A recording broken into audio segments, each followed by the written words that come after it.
Scripture reading for this morning's lesson will be taken from Matthew 5:43 through 48.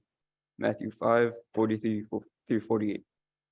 You have heard that it is said, you shall love your neighbor and hate your enemy. But I say to you, love your enemies, bless those who curse you, do good to those who hate you, and pray for those who spitefully use you and persecute you, that you may be sons of your Father in heaven. For he makes his sun rise on the evil and on the good, and sends rain on the just and the unjust. For if you love those who love you, what reward have you? Do not even the tax collectors do the same? And if you greet your brethren only, what do you do more than others?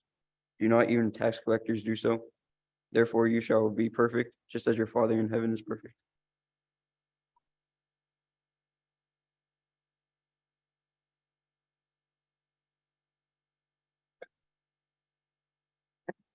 Something good to be with you today. Good crowd out there this morning.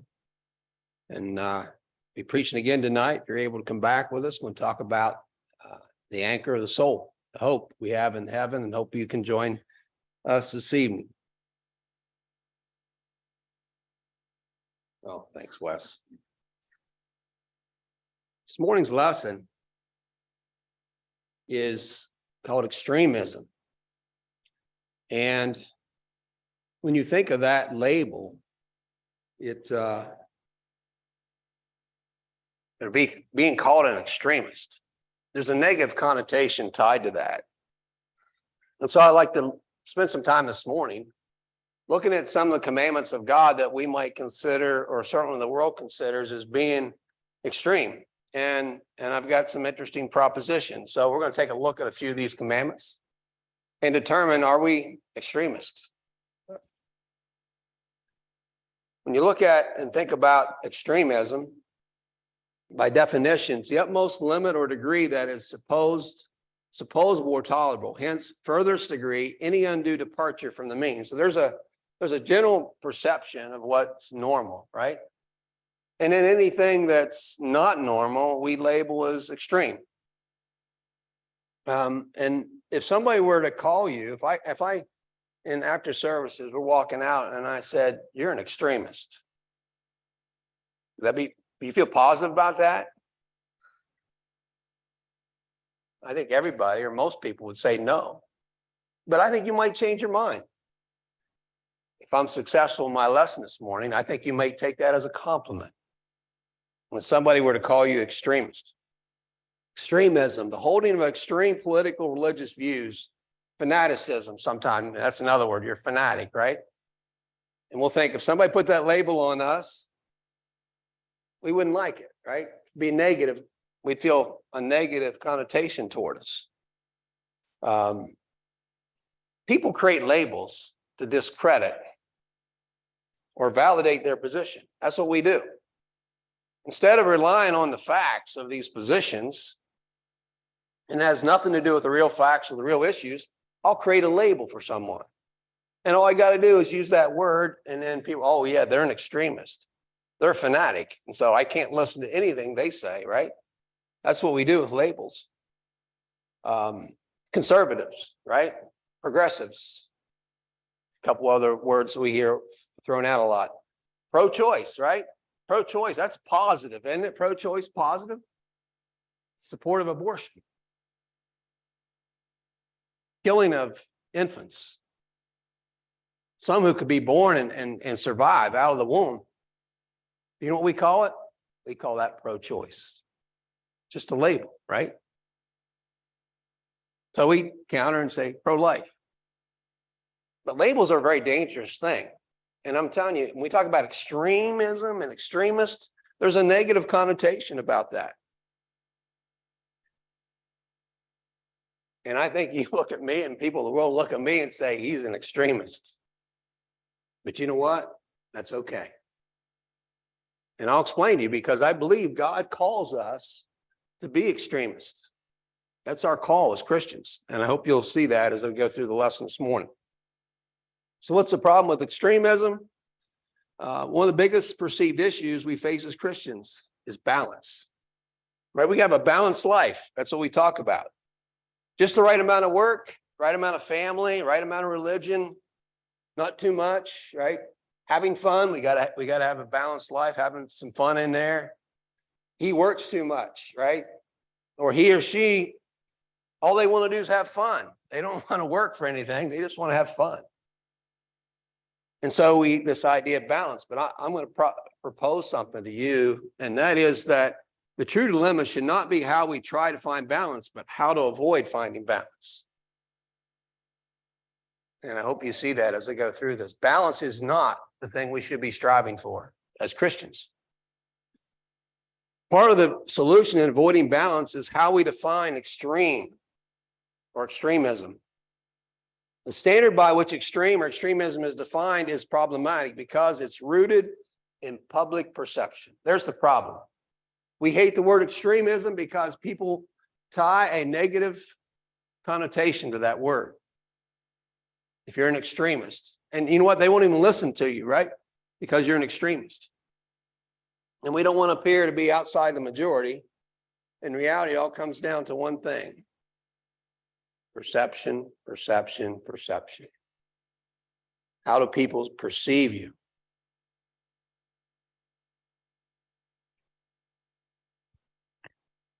And I would like to say, you're extremism, you're not going to be happy because it's rooted in public. If somebody calls you an extremist, you're not going to be happy about it. But it's because the problem is it's rooted in this definition we have around us in society. And we worry about it. We worry about how we're perceived, how people look at me. And so there's things I don't do that I should do because of how I might be perceived, right, by others. And we don't want to be perceived as being extreme. One thing that's really sad about this as Christians is we actually convince ourselves that avoidance of extremism, there's advantages in that for Christ's cause, right? We define or defend ourselves in being not an extremist and not standing out because people listen to me, right? If I go in, I participate with them, and I do these things that are unbecoming of a Christian necessarily, maybe on the edge, I can win people over. And we need to be careful that we don't appear to be extreme or people won't listen to us, right? That's what we tend to try to convince ourselves of. We need to blend in. In fact, I'll tell you, Christians blend in so well, you can't even tell they are Christian. That's how well we blend. So let me ask you, when you go out, you're out in the world and you're living this last week, could people tell that you were a Christian? Or did you look just like them? Did you act just like them? We try to convince ourselves this is what we need to do. But you're going to see during the course of this lesson, being extreme or an extremist is exactly what Christ and the Father call us to be. We're different. We should stand out. And it is nothing to be ashamed of. Just like when you're married, you act differently, right? When you were single, you could go out and do things, and there's no problem. But when you come married, there's certain things that you don't do anymore. Because out of respect for your spouse, you don't do that because you're married. When we become a Christian, people should see a change in us. We shouldn't be just like it was before and blend in, right? Just like we did before. It needs to be different. We need to be different. And so let me propose something to you. It's my proposition for you this morning. I want to offer this. When it comes to doing and being the Christians we should be labeled by the world as extreme. People should look at you and say, you know what? You're an extremist. And don't be ashamed of it. We're going to look at the Bible, and I'll give you some examples. This isn't just Rick's opinion I'm giving you. I think you can look at the Bible, look at the evidence, and determine that for yourself. This is the way God and Jesus wants us to be. First example, a very common example we know of is Noah. We build the ark. I can tell you without surety, Noah was considered an extremist in his time, right? Think about that. Make thee an ark of gopher wood, room shalt thou make in the ark, and shall pitch it in, and without it with pitch. Anybody that's visited the replica of the ark down in Cincinnati, look at somebody building that out in the middle of nowhere, you're going to say, this guy's not only an extremist, he's crazy. That was a label he had on him, right? By faith, Noah, being warned of God of things not seen as yet, moved with fear and prepared an ark for the saving of his house, by the which he condemned the world and became heir of righteousness, which is by faith. And so God's call to Moses was to be an extremist and to build an ark, even though others would perceive that as extreme and crazy. But of that day and that hour knoweth no man, not the angels of heaven, but my Father only. But as the days of Noah, where so shall also the coming of the Son of Man be. For as in the days that they were before the flood, they were eating and drinking, marrying and giving in marriage until the day that Noah entered the ark, and knew not the flood came, and it took all them away. So shall the coming of the Son of Man be. They did eat, they drank, they married wives, they were given in marriage until the day that Noah entered the ark, and the flood came, and it destroyed every one of them. Why was obeying God so important to Noah? His entire family and life on earth, all the animals, was relying on him being that way, right? How important was it to Noah? You know, everyone just living their lives. Talks about there they eat, they drank, they married wives, they were given in marriage. Everybody just like it is now. You go out and you live your life, and you know what? There's this pending storm that's brewing. Are we just blending in with everybody, living life? Or we see what's coming? Those people had no idea what was coming till that rain started to fall. They had no idea. They were clueless. And people today have no idea what's coming. No idea what's about to hit them. Do we warn them? We just let them drown, let them burn up.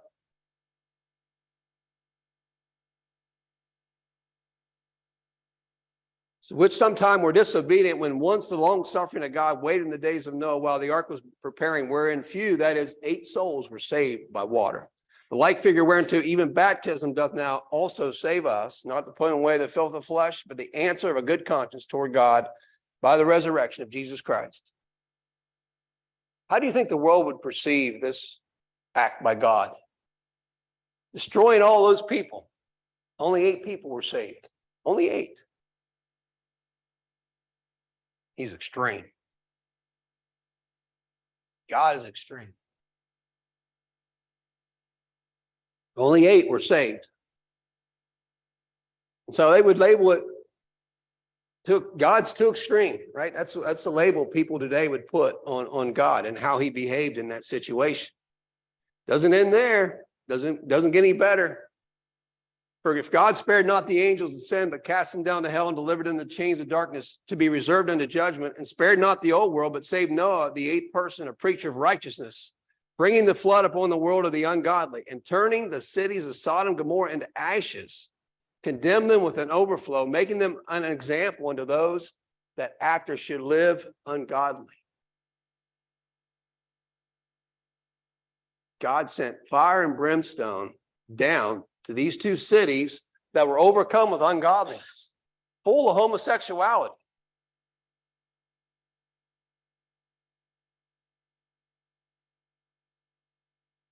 Bit extreme, wasn't it? Destroy a city? These cities just because they believe homosexuality and live these ungodly lives? Let me question. Do you think God's opinion's changed? Do you think God now thinks that's okay?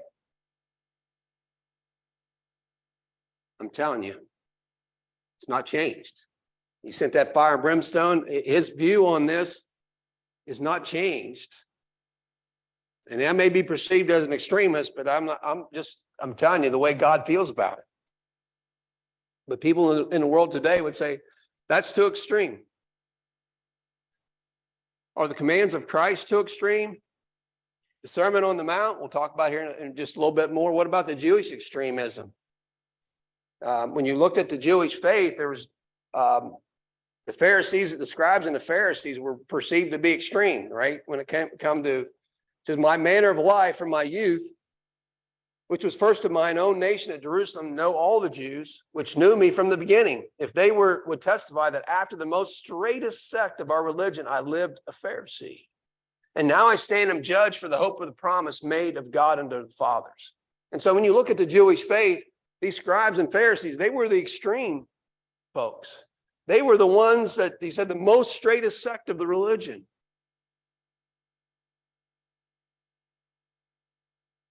And it said they trusted they were righteous, and they despised others. Paul's saying that he was extreme when it came to the Jewish faith. He was an extremist, the Jewish faith. And so if we establish that fact, now let's go on and carry that a little bit further. Then Jesus spake to the multitude and to his disciples, saying, the scribes and Pharisees sit in Moses' seat. All therefore whatsoever they bid you observe, that observe and do. But do not ye after their works, for they say and do not. I want you to observe something carefully here. Problem was not their strict observance. You notice Jesus didn't criticize them for that. In fact, Jesus says, observe and do.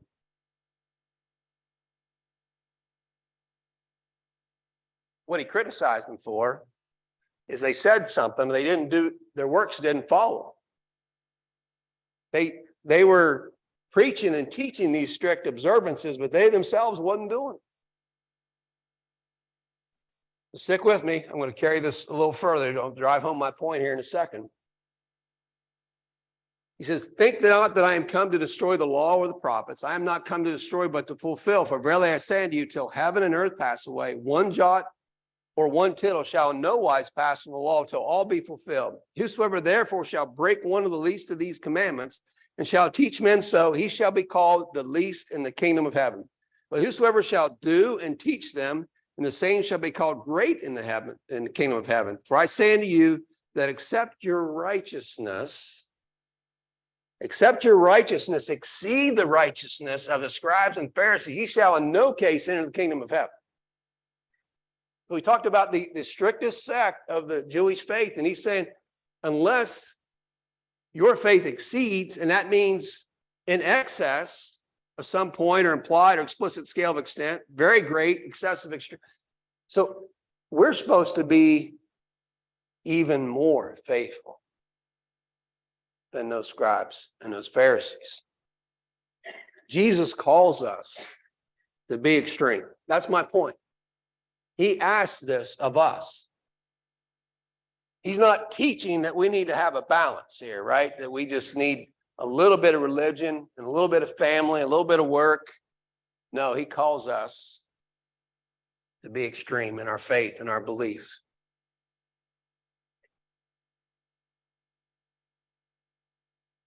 On the Sermon on the Mount, Jesus taught about things like prayer, justice, care for the needy, handling of religious law, divorce, fasting, judging other people, and much more. In the end, Jesus made it clear that his followers should live noticeably different than other people, because his followers should hold to much higher standard of conduct. Jesus calls his followers to stand out. We should be different. So let's take a look at some of the requirements that Jesus, and what is he actually asking of us? He says, ye have heard that it is said of them of old time, thou shalt not commit adultery. But I say unto you that whosoever looketh on a woman and lust after her committeth adultery with her already in his heart. We talked about this in class a little bit this morning. And if thy right eye offend thee, pluck it out and cast it out from thee. For it is profitable for thee that one of thy members should perish, and not the whole body should be cast into hell. And if thy right hand offend thee, cut it off and cast it from thee. For it is profitable for Thee that one of thy members should perish, and not that the whole body should be cast into hell. Just looking at a man or a woman and lusting after them is like committing adultery. It's like you committed, is that extreme? People in the world say you're crazy. It's not the same. But Jesus said, if in your heart you look on a woman or a man and you lust after them, it's just like committing adultery with them. I'm telling you, that's extreme, right? But that's the reality of what we're dealing with. And we need to recognize the seriousness of what Jesus has called us to do. Men and women need to be careful not to show parts of their body with the idea to want to entice others. This is married and unmarried women and men and women. You go on spring break, and it's all to draw attention, right? Draw physical attraction to yourself. And there's other things that we do. Mixed swimming with others of the opposite sex. I'm not talking obviously with your spouse, but it's not a good idea. Swimming with other men and women. It's something we need to watch out for. You may say, I'm not interested in them. I'm out of their league, or they're too old for me. I'm married. But trust me, people in the world, there is no filter. They're going to lust after you, even if you're out of their league. Young couples, just some advice. And Sue and I have always talked about this over the years. There's just certain things I don't do. I don't want, out of respect for my wife, to put myself in a position where, and I'm not saying you can't have friends and talk to people of the other sex, but when you start having a relationship or building a relationship, you may have no interest in that person, but you know what? They're interested in you. They're attracted to you. Just not a good thing to do. And something I've always guarded against and been careful with. That we don't build close, intimate relationships with those of the opposite sex. Trust me, your husband and your wife will appreciate if we're chaste. And you may say, that's a bit extreme, Rick. But Jesus said, even just to look at someone with lust in your heart is like committing adultery. Guys, we need to be careful. I need to guard against this myself. You may think he's an old guy. He's not going to be, those sexual desires have long gone. Trust me, I watch guys. Believe it or not, people may say when I'm in an airport, who I'm watching normally? When I see a very attractive girl walk down the aisle, I'm not watching her. I look at the guys. That's the most entertaining thing for me, is to watch the guys. And I watch these 70-year-olds just, their eyes don't leave that girl until she's out of sight. Doesn't go away. And so women and men, we need to be chaste, need to be careful. That is faithfulness. And we need to watch what we allow into our, Sue and I, sometimes movies will come on and it's like, okay, I didn't know that was going to be in there. We need to shut it off. It's got if it's got nudity in it, guys, and just don't watch it. Can't watch it. It's just not good. You may say, what? It doesn't bother me anymore. Just the looking and lusting is like committing adultery. That's extreme. But that's what the Lord says to us. In fact, to the point we should pluck our eyes out if you have a problem with lust. I actually really like this. I didn't know, I've seen this posted on Facebook a lot, but I didn't know. Actually, it was said by Muhammad Ali. Everybody know him as a famous boxer. He said an incident transpired when Muhammad Ali's daughters arrived at his home wearing clothes that were quite revealing. Here's the story as told by one of his daughters. When we finally arrived, my father took a good look at us. Then he sat me down in his lap and said something that I will never forget. He looked me straight in the eyes and said, Hannah, everything God has made valuable in this world is covered and hard to get to. Where do you find diamonds? deep down in the ground, covered and protected. Where do you find pearls? Deep down the bottom of the ocean, covered up and protected by a beautiful shell. Where do you find gold? Way down in the mine, covered over with layers and layers of rock. You've got to work hard to get them. He looked at me with serious eyes. Your body is sacred. You're far more precious than diamonds and pearls, and you should be covered too. Good advice. And so I would say, but by the world's standard, we would be perceived, and Jesus would be perceived as an extremist. It has been said, whosoever shall put away his wife, let him give her writing of divorcement. But I say unto you that whosoever shall put away his wife, saving for the cause of fornication, causeth her to commit adultery.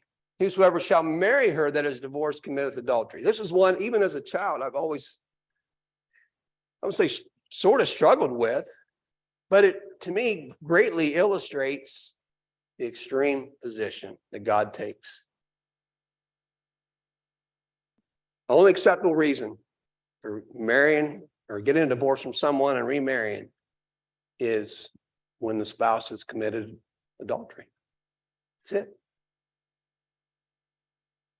You know, sometimes it's like, what if somebody's is being physically abused? Now, there's reasons for being away from them. I'm not saying that, but I'm saying to get remarried to someone else, it's a bit extreme, isn't it? That's the only reason. Imagine someone gets married when they're young and didn't work out, they get a divorce, then they meet someone, then they come to the faith later in life, right? In their 30s, they come, they obey the gospel. Now they're living with a spouse that they're legally not entitled to in the eyes of God, and they've got children with these people. What do? I'm telling you, that's extreme, right? And that's what God said. Sometimes God calls us to be extremists. And you may say, and our children may look at it and say, you're extreme, God's extreme, I'm not going to deal with extremists.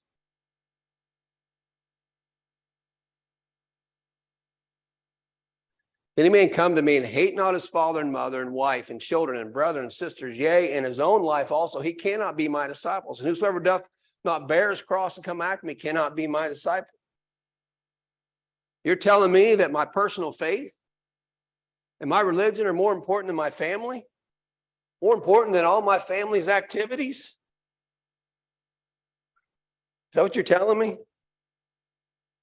And you could substitute whatever you want in there, ball games, golf. I love to golf. You're telling me, Rick, that or God, that I've got to put you ahead of my golf game? Is that what you're telling me? Whatever else it is in your life that you put ahead of God, you're telling me, Rick, that I've got to do that? World would say that's extreme. Coming to services as much as we do, that's extreme, right? That's what we'd be labeled as. Matthew 6:33, seek ye first the kingdom of God and his righteousness. And so, but we can see this is what we're called to do. He that loveth father and mother more than me is not worthy of me, and he that loveth son or daughter more than me is not worthy of me. So likewise, whoever he of you forsake not all that he hath cannot be my disciple. And so Jesus calls us to make sacrifices. And this is a concept people don't understand. I love my parents and Christ. I love Christ, though. As we as Christians, Christ calls us to love him above all others. And sometimes that may require me to love my parents or love my parents in spite of them. Love Christ in spite of my parents. And I love my parents because I love Christ.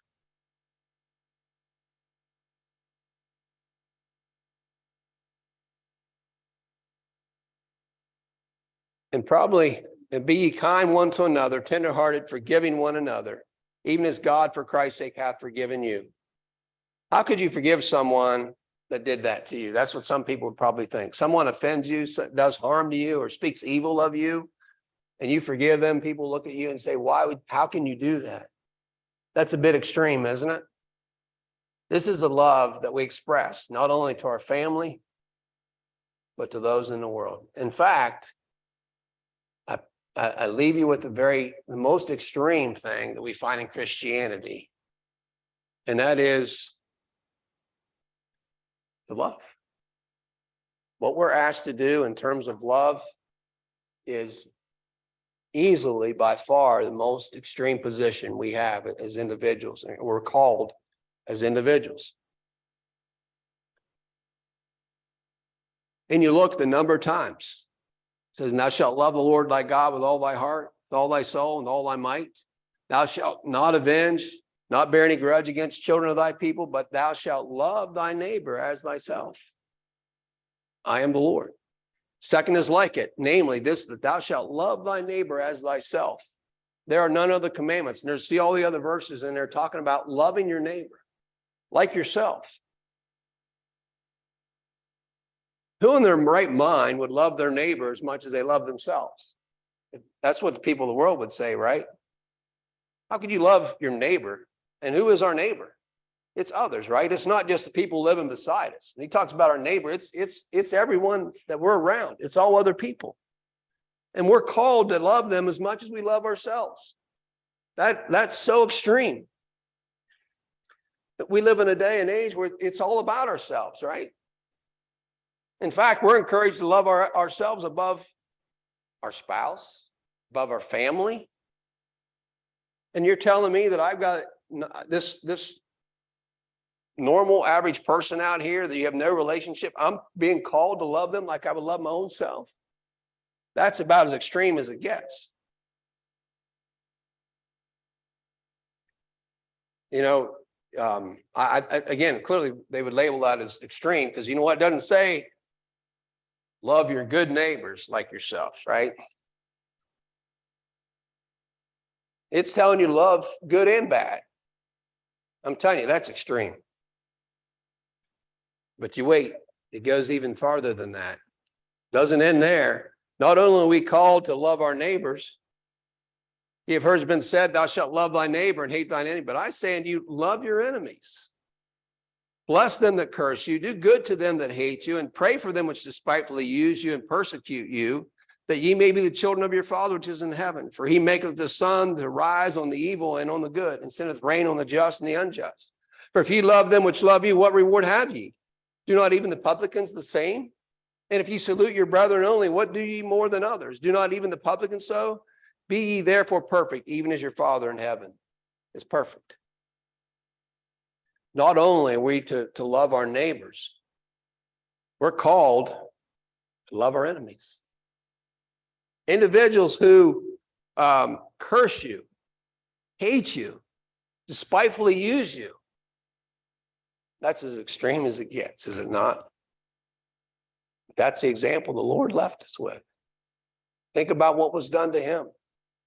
And yet, he died for him. He died for his neighbors. He died for his enemies. He died for all of us. And so we're called to love our enemies. Could you get any more crazier and extreme than that? We are called to be extremists. Honor all men, love the brotherhood, fear God, honor the king. You know, sometimes it's hard to, you think about honoring the king. People who rule over us and give honor to them. I can tell you, depending on who's in office, there's about, 50% of the people hate the king and 50% love him. Depends who's elected. But as Christians, we're called to honor. Honor all men, actually. Trust me, there's a lot of people out there who don't deserve honor and respect. We're called to those that rule over us and lead us to honor them, give them respect. Not respect actions necessary, but their position that they have. You know, probably one of the biggest examples, when you look at those that have, when you talk about extreme and had to really, as a Christian, demonstrated what Jesus calls us to do as Christians, the Apostle Paul. It says of the Jews, 5 times received I 40 stripes, save one. Thrice was I beaten with rods. Once I was stoned. Thrice I suffered shipwreck. Night and the day have I been in the deep, in journeyings often, in perils of water, and perils of robbers, and perils of mine own countrymen, and perils by the heathen, and perils of the city, and perils of the wilderness, and perils of the sea, and perils of the false brethren, and weariness, and painfulness, and watchings often, and hungers, and thirst, and fastings often, and cold, and nakedness, beside those things that are without, that which cometh upon me daily, the care of all the churches. Paul was a bit extreme when it came to Christianity. And how many times do we reference Paul in his life as an example for us as Christians? And so, I believe extremism, true definition, is faithfulness. That's what we're called. We're called to be extreme. We're called to stand out. We act differently. We do things differently because that is the call that Christ gave us. So what do you think? Someone calls you an extremist? Is that necessarily a bad thing? Again, we are all called to be extreme in the fact that extremism is faithfulness. So you've listened well. That's the lesson. That's all I got for you. And I think many of us maybe experienced that label and even maybe had children leave us because they think we're too extreme in our views. But I would tell you that's the position. We follow a God that's extreme, and Jesus calls us to be extreme. So I hope you can see that and recognize that that's the attitude we need to have, just like Noah. Because our salvation and the salvation of others that we have relationships with is relying on us being extreme, because they have no idea what's coming. You have no idea. I can't appreciate what's ahead of us when judgment day comes. But I can tell you that God's warned us, and he's told us what he wants of us. In fact, you look at you always talk about the invitation, having to put clothes on and go down and get, I don't think there's water in there yet, but we find a place to pretend there's water in there. Going in there and confessing your belief in Jesus, repenting your sins, and being buried in water. That may seem a bit extreme, right? It's much easier just to say, I believe in Jesus and be saved. But that's what we're asked to do. Scriptures are clear on that. You've never been baptized, you've got to be baptized. And then commit your life to Jesus. Live that life faithful, committed to him. You've not been living faithfully. Maybe you've been obedient to the gospel, just haven't lived the way you should. Maybe there's sin in your life, and you can use the prayers of the brethren here. If we can assist you in any way, please come while together we stand while we sing.